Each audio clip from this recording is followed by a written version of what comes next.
ইতোপূর্বে দায়িত্বপ্রাপ্ত যারা কর্মকর্তা বৃন্দ রয়েছে তাদের সাথে আমরা আলোচনা করেছি এবং তারা আমাদেরকে জানিয়েছেন তাদের পক্ষ থেকে সবকিছু নিরপেক্ষ রাখা হচ্ছে, কিন্তু এটি আসলে ইতিমধ্যে প্রমাণিত যে তারা পরিপূর্ণভাবে নিরপেক্ষতা ধরে রাখতে ব্যর্থ হয়েছে।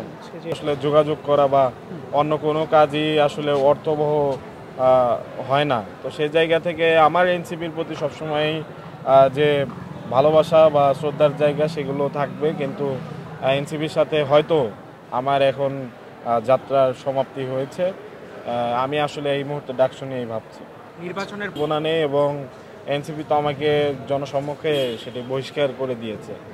একজন আমার সাংগঠনিক ব্যক্তি হিসেবে এবং একজন গণ অভ্যুত্থানে সক্রিয় কর্মী হিসেবে আমার জন্য এটি বেশ লজ্জাজনক বিষয় যে আমাকে কোনো প্রকার কোনো নোটিশ ছাড়া তারা বহিষ্কার করে দিয়েছে।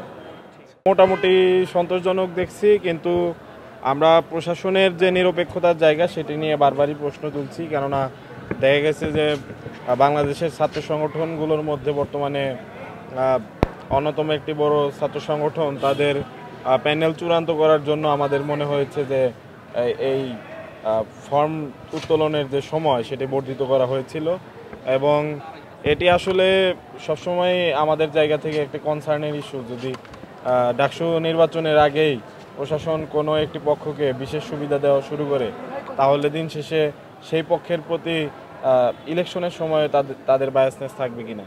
তো আমাদের জায়গা থেকে এটি একটি বড় কনসার্নের বিষয়। এর বাইরে বর্তমানে যে ছাত্র সংগঠনগুলোর মধ্যে একটি উত্তপ্ত পরিস্থিতি দেখা যাচ্ছে, সেক্ষেত্রে আমরা যারা স্বতন্ত্র জায়গা থেকে প্যানেল ঘোষণা করেছি তাদের প্রচারণায় বাধা আসতে পারে বলে আমরা শঙ্কা প্রকাশ করছি। কেননা আমরা যারা হলে থেকেছি, ঢাকা বিশ্ববিদ্যালয়ের নিয়মিত শিক্ষার্থী, তারা দীর্ঘ সময় ধরে আমরা প্রতিকূলতা ফেস করেছি এবং এর মূল কারণ ছিল যে ছাত্র সংগঠন তাদের একটি মনস্টার রূপ ধারণ করার জন্য। তো আমরা আমাদের জায়গা থেকে মনে করি যে ছাত্র সংগঠনগুলো যদি আরও বেশি সহনশীল হয়, গণতান্ত্রিক পরিস্থিতি তারা যদি রাখতে চায়, তাহলে অবশ্যই একটি নিরপেক্ষ ডাকসু সম্ভব।